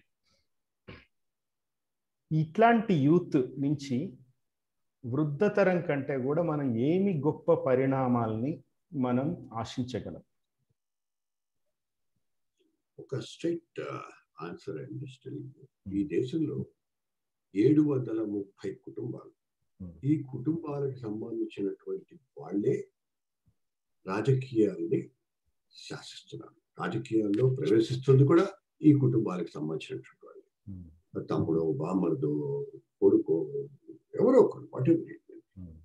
సో ఇటువంటి పరిస్థితి నుంచి దేశాన్ని కాపాడవలసింది ఎవరు అంటే మళ్ళీ యూతే. సో రాజకీయాలు అనేటువంటివి అంటరానివి కాదు. రాజకీయాలు ప్రతి దాంట్లో రాజకీయం ఉంది. మన రాజకీయాలతోనే బతుకుతున్నాము. సో కాబట్టి రాజకీయాలు మన జీవితంలో భాగమైనప్పుడు one thing is very clear, you have to be part of politics. So ఈ పాలిటిక్స్ లోకి వచ్చేటువంటి వాళ్ళు బాగాలేదు అని చెప్పడం అంటే, ఉన్నటువంటి వాళ్ళు బాగున్నప్పుడు వచ్చేటువంటి వాళ్ళు బాగోనప్పుడు పరిష్కారం ఏంటి దానికి? ఇందాకే నేను చెప్పాను, 65% of the youth that is below 35 years. 65% తమాషా కాదు అది. వాళ్ళే వస్తారు. మనం వద్దనుకున్నా, రావద్దనుకున్నా, కావాలనుకున్నా, ఏమనుకున్నా కానీ వాళ్ళే వస్తారు, వాళ్ళే రావాలి. సో అక్కడ ప్రక్షాళన అనేటువంటిది జరగాలి. ఆ ప్రక్షాళన ఎవరు చేయాలి, ఎవరు మొదలు పెట్టాలి అనేటువంటి ప్రశ్న. All pillars, all spheres. ఇందాక అంటే కె శ్రీనివాస్ గారికి ఒక క్లారిటీ సార్, ఒక చిన్న క్లారిటీ కూడా నేను ఏమి ఇవ్వాలనుకుంటున్నా అంటే, మనం మీడియా గురించి మాట్లాడుకుంటున్నాము, రాజకీయ నాయకుల గురించి కూడా మాట్లాడుకుంటున్నాము. అంటే ఎవరి మీద వెండెట్టానో వెంజెన్సో కాదు, మీడియా రంగం, తెలుగు మీడియా రంగం, తెలుగు పత్రికా రంగం, లేతే తెలుగునాట రాజకీయ పార్టీలు, రాజకీయ ఔత్సాహికులు, అంటే ప్రతి రంగం కూడా ప్రజల్ని ఎట్లా విఫలం చేస్తోంది అన్న సందర్భంలో మాట్లాడుకోవడమే తప్ప వెంజెన్స్ అనేది ఏం లేదు. సార్, ఇప్పుడు మీరు కార్పొరేట్ హాస్పిటల్స్ మీద కూడా మీరు ఎపిసోడ్స్ చేశారు, అవి ఇందులో ధర్మపీఠంలో వచ్చినాయి. విద్య, వైద్యం కార్పొరేటీకరణ జరిగి ఎట్లా పేద ప్రజలు నష్టపోతున్నారు అనేది చూస్తున్నాం. ముఖ్యంగా కోవిడ్ టైంలో హెల్త్ అనేది చాలా పారమౌంట్గా ముందుకొచ్చింది. గవర్నమెంట్ సెక్టార్లో ఈరోజు టెస్టింగ్ చేసే కిట్లు కానీ, ఆక్సిజన్ సిలిండర్లు కానీ, వ్యాక్సిన్లు కానీ, బెడ్లు కానీ చాలా స్కేర్సిటీ ఉంది. ఇది ఎవరు ఊహించని ఉత్పాతం అని మనము ఈరోజు తప్పుకోవడానికి లేదు, రాజకీయ పార్టీలు, ప్రభుత్వాలు. ఎందుకంటే గత సంవత్సరం మొదట్లో ఆ మాట అంటే అర్థం చేసుకోవచ్చు, ఒక సంవత్సరం గడిచిపోయింది, చాలా దేశాలు వాటిలోంచి బయట పడినాయి. ఇట్లాంటి సందర్భంలో వైద్యం కార్పొరేటీకరణ మీరు 2013 ప్రాంతంలో రాసింది ఈ రోజు కూడా అంతే రిలవెంట్గా, ఈ రోజు కూడా అంతే, ఇంకా దానికంటే ఎక్కువ భ్రష్టు పట్టిపోయిన వ్యవస్థగా తయారైంది వైద్యం. దీని మీద మీరు మీ ఫోకస్, మీ స్పాట్లైట్ రాబోయే రోజుల్లో వేయబోతున్నారా? నా favourite subject hospitals. And then దీనికి సంబంధించినటువంటి చాలా చాలా చాలా అద్భుతమైనటువంటి పుస్తకాలు పట్టణంలో వచ్చినాయి ఇంతకుముందు. How corporate hospitals function. So ఇది నా ఫేవరెట్ సబ్జెక్ట్. అండ్ దీని మీద నిజానికి చాలా అద్భుతమైనటువంటి ఎడిటోరియల్స్ వచ్చినాయి. హిందూ హ్యాస్ గివెన్, నాకు రవికాంత్ ఇస్ హియర్ కాబట్టి చెప్తున్నాను. And Hindu publishers every year వాళ్ళ ఎడిటోరియల్స్ ది ఒక ఫేవరెట్ అనమాట. అండ్ 2019 కోవిడ్ సందర్భంగా వచ్చిన వాళ్ళకి తెలియదు, 2020కి నేను ప్రతిదీ ఆర్డర్ చేస్తాను. ప్రాబ్లం ఏంటంటే ఇప్పుడున్న కోవిడ్ సిచ్యువేషన్ లో ఏది కూడా అందుబాటులో ఉంటాయి. చాలా అద్భుతమైన ఎడిటోరియల్స్ రాశారు. అంటే why I am trying to tell you this, emphasize on this topic is that corporate వ్యవస్థలో ఈ వైద్యం అనేటువంటిది చిక్కుబడిపోయింది. పోనీ ప్రభుత్వ ఆసుపత్రుల్లో పరిస్థితి బాగుందా అంటే అది లేదు. పరిష్కారం ఏంటి అంటే ప్రభుత్వ ఆసుపత్రుల్ని ప్రజలకి దగ్గరగా చేర్చడం అనేటువంటి విషయంలో వైఫల్యం ఎవరిది? ప్రభుత్వానికి, ఎగ్జిక్యూటివ్ గవర్నమెంట్స్. సో ఈ పరిస్థితి నుంచి బయటపడడానికి కావలసినటువంటి సంస్కరణలు, లేకపోతే ఎదిరించాల్సినటువంటి పరిస్థితులు ధైర్యంగా చెప్పాలి. ఇవాళ కోవిడ్ సిచ్యువేషన్లో చూద్దాం, ఏమండి దేశంలో ఆక్సిజన్ లేక చచ్చిపోవడం ఏంటండి? ఆక్సిజన్ లేకుండా మనుషులు చచ్చిపోవడం అనేటువంటిది చాలా విచిత్రమైనటువంటి పరిస్థితి. ప్రపంచంలో ఎక్కడైనా జరిగిందో జరుగుతుందో నాకు తెలియదు. ఆక్సిజన్ లేకపోవడం ఏంటి? ఇంతకంటే గొప్ప దరిద్రం ఈ దేశంలో ఇంకోటి లేదు. Why people are not able to fight about it? Cylinder పట్టుకొని రోడ్డు మీద పెట్టుకొని చూసుకోవడానికి ట్రై చేస్తున్నారు, బతకడానికి ట్రై చేస్తున్నారు జనాలు రోడ్డు మీద. కనీసం కారు కూడా కాదు. What kind of situation it is? ఈ దేశం గురించి మాట్లాడతాం, ఇంటి గురించి మాట్లాడతాం, జర్నలిస్ట్ డైరీ అన్ని పక్కన పెట్టండి. First, is it the way to live? Is it, don't you think that it shows our standard of living? Oxygen లేకుండా చచ్చిపోవడం ఏంటి? Shame on the government. Shame on all of us. I'm not blaming government. All of us. True.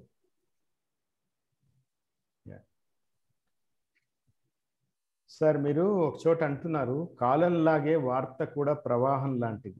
పాత వార్తలు మాసిపోతాయి, ఆ మాసిన వార్తల లోపల నుంచే మెరుపును తీసుకోవాలి. ఇది you have been doing this for 35-40 years. నేను చూస్తూ ఉన్నాను మిమ్మల్ని అప్పటి నుంచి కూడా. జర్నలిస్ట్ డైరీలో పొద్దున శ్రీనివాస్ కస్తూరి గారు కూడా దాంట్లో ఇవాళ వెలుగు దర్వాజాలో రాశారు. శ్రీనివాస్ గారు ఈ షో చూస్తున్నట్టున్నారు. శ్రీనివాస్ చూస్తున్నారు. అయితే సార్, ఈ జర్నలిస్ట్ డైరీ మొన్నే రిలీజ్ చేశామనేది రాశారు. Just correct me if I'm wrong. Copies ఎక్కడ అవైలబుల్గా ఉన్నాయి, ఎక్కడ కొనుక్కోవచ్చు? మనం ఫ్యాగ్ ఎండ్ ఆఫ్ ది షోకి వచ్చాము. దానికి ఫస్ట్ ఆఫ్ ఆల్ నేను కొంత రివ్యూ కోసం మన ఆంధ్రజ్యోతికి పంపించాను, నేను సాక్షికి పంపించాను. నేను ఈనాటికి ఇంకా పంపించాలి. కొంచెం ఈ కోవిడ్ మూలంగా not able to function properly. నేను ఇవ్వాల్సిన వాళ్ళకి కాపీలు ఇప్పుడు చాలా వేయలేకపోతున్నాను. మన పాఠకులు చదవాలనుకుంటే ఎట్లాగా? ఇది నా ప్రశ్న. అది ఇది జస్ట్ ఇప్పుడు ఏంటంటే దేర్ ఇస్ జర్నలిస్ట్ డైరీకి సంబంధించినటువంటి కాపీలు ఇవన్నీ ఒక వెబ్సైట్ journalistdiary.in. అది ఒక 1 day ఫంక్షన్ అయిపోతుంది. దెన్ అది కాకుండా they can buy directly with Google Pay. And then number కూడా నాకు అంత లేదు, మన మిత్రుల దగ్గర ఉన్నది. నేను ఇస్తాను నంబర్, అది నేను షేర్ చేసుకుంటాను. మీరు ఇస్తే తర్వాత ఏం చేద్దామంటే ఇప్పుడు ఈ లైవ్ దీన్ని రికార్డ్ కూడా అవుతుంది, ఇది యూట్యూబ్లో కూడా పెడతాము. ఆ లింక్ పెట్టినప్పుడు అక్కడ కాపీస్కి కాంటాక్ట్ చేయాల్సిన నంబరు, ఈమెయిల్ ఐడి అన్ని అక్కడ ఇద్దాం మనము. Really privileged for this opportunity.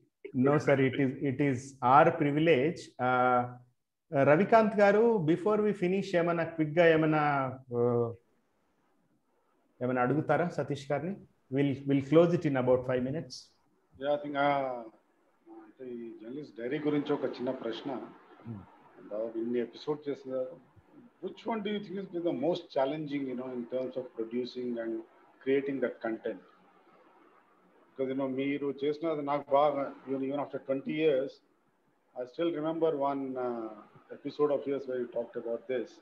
ఇట్లా చాలా మంది మీద మీరు చాలా ఇంప్రెషన్స్ విడిచిపెట్టి ఉంటారు. But which episode has actually left you with some great impression? Maybe you can share that. No, I didn't get you. Please, sir. అంటే which episode, ఏ ఎపిసోడ్ మీకు బాగా నచ్చింది, or which one was the most challenging to actually create? Of course, this is a straight answer is N.T. Ramarao. Dharmapeetham. And this is my best. I was 35 years old when I did that. And అప్పటికి ఆయన experience 35 years film field. 35 years. నా age 35 years, ఆయన experience 35 years. మనం అంటాం కదా, నా అనుభవం అంత నీకు లేదు నీ వయసు బ్రదర్ అన్నారా? ఆ టైప్ లో ఆయన wonderful experience for me, and I will never ever get it, and no one will get it also. అది ఇప్పుడు యూట్యూబ్ లో ఉందా సార్ అది? Yes, it is there. It has crossed దాదాపు ఒక 2-3 కోట్ల మంది చూస్తుంటారు. సో ఐ హావ్ ధర్మపీఠం మళ్ళీ చేసే ఆలోచన ఉందా సతీష్ గారు? లేదు, ఇట్ విల్ నాట్ క్లిక్. ఆ టైప్ లో చాలా ప్రోగ్రామ్స్ అంటే ఇప్పుడున్నటువంటి సమాజం, ఇప్పుడున్నటువంటి వ్యూవర్స్ వాళ్ళ టేస్ట్లు మారిపోయినాయి. పెట్టవక్కర్లేదు, మీరు చాలా చేసుకోవచ్చు, డిఫరెంట్ థింగ్. బట్ అప్పుడున్నటువంటి పరిస్థితుల్లో మనం చేసినటువంటిది, and I'm very happy about it. And then most memorable thing అడిగావు కాబట్టి రవి గారు ఒకటి చెప్తా నేను. One thing is that on January 15th, 1996 this was telecast. He spoke to me over phone. ఆ రోజుల్లో మొబైల్స్ లేవు. ఫోన్ లక్ష్మీపతి గారు ఇచ్చి సార్ మాట్లాడతారంట అని చెప్పారంటే నేను తీసుకుని సార్ ప్రోగ్రామ్ చూశారు కదా ఎలా ఉంది అని. ఏం బ్రదర్ మీరు చెప్పాలి ప్రోగ్రామ్ ఎలా ఉంది.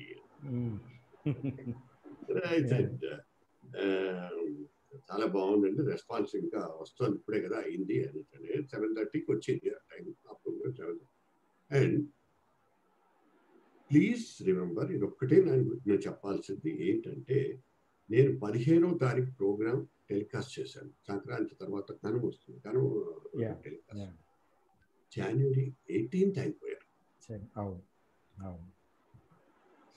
15th నేను మాట్లాడాను ఆయనతోటి. 16th రిపీట్ అయింది ప్రోగ్రామ్, అండ్ 17th వదిలేస్తే 18th. అండ్ ఎలా ఉంటుంది మనసుకి, మీరు అడిగిన ప్రశ్నకి ఇది సమాధానం. సార్ ఒక చివరి ప్రశ్న, తర్వాత మీరు మాట్లాడి కంక్లూడ్ చేసేయండి. ఇప్పుడు రాజకీయాల్లో వారసత్వాల గురించి కూడా మీరు రాశారు, ఎపిసోడ్ చేశారు, అందులో రాశారు. వారసత్వాలన్నీ కూడా నాట్ నెసెసరీలీ బ్యాడ్ అని మిమ్మల్ని చూస్తే అనిపిస్తుంది నాకు. హనుమంతరావు గారి జర్నలిస్టిక్ వారసత్వాన్ని మీరు డాక్టర్ కావచ్చు, జర్నలిస్ట్ కొడుకు జర్నలిస్ట్ కావచ్చు, అంటే వారసత్వం తప్పనట్లేదు నేను. ది క్వశ్చన్ ఈస్, వారసత్వం రాజకీయాలకు ఉండకూడదు అంటున్నాను. ఎన్టీ రామారావు గారు అన్నారు ఆ మాట. సోయా ఏంటి మీ వారసత్వం లక్ష్మీపర్త అని అడిగారు, మన మిత్రులే, జర్నలిస్ట్ మిత్రులే అడిగారు. అడిగితే రాజకీయాల్లో వారసత్వాలు ఉండవు. రాజకీయాల్లో వారసత్వాలు ఏంటి బ్రదర్స్? It's wrong. నేను ఇందాక చెప్పాను, 730 కుటుంబాలే రాజకీయాల్ని శాసిస్తున్నాయి ఈ దేశంలో.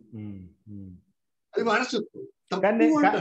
కానీ నేను సతీష్ గారు మీరు గమనించట్లేదు, నేను పాజిటివ్ గానే అంటున్నా. హనుమంతరావు గారి వారసత్వం గనుక మీరు పుణికి పుచ్చుకుపోయి ఉంటే చాలా నష్టపోయి ఉండేది తెలుగు సమాజం. నేను ఒప్పుకోను. That's not correct.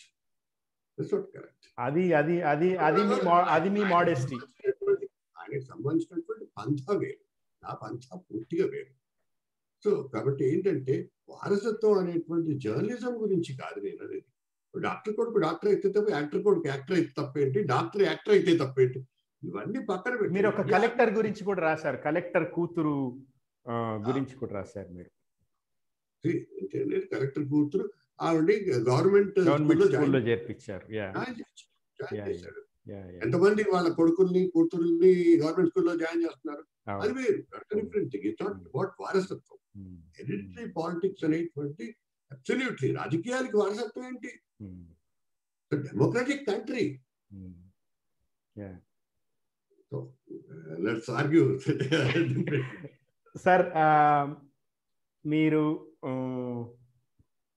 సందేశం అనే పెద్ద మాట నేను అనను కానీ, బట్ బుక్ రీడర్స్ క్లబ్ ఆడియన్స్కి దాదాపు ఒక 2000 మంది ఉన్నారు. రెగ్యులర్గా పుస్తకాలు చదివేవాళ్ళు, సమాజం గురించి ఆలోచించేవాళ్ళు, కవులు, రచయితలు, ఔత్సాహిక రైటర్లు చాలామంది ఉన్నారు. పెద్ద పెద్ద వాళ్ళు కూడా ఉన్నారు. మీరు వాళ్ళందరికీ కూడా ఏం చెప్తారు? ఒక 2 మాటలు చెప్పండి, క్లోజ్ చేద్దాం. ఏం లేదు, నేనేం చెప్పను. పుస్తకాన్ని కొనుక్కొని చదవమని చెప్తాను అంతే. Wonderful, wonderful. ఎస్, పుస్తకాన్ని బతికించండి. ఎస్, కొనుక్కొని చదవండి. Yeah, okay sir, thank you. Thanks for being with us today. Thank you. Will end the show. Thank you Satish garu and Ravikanth garu. Thanks for coming. Sir, live streaming అయిపోయింది.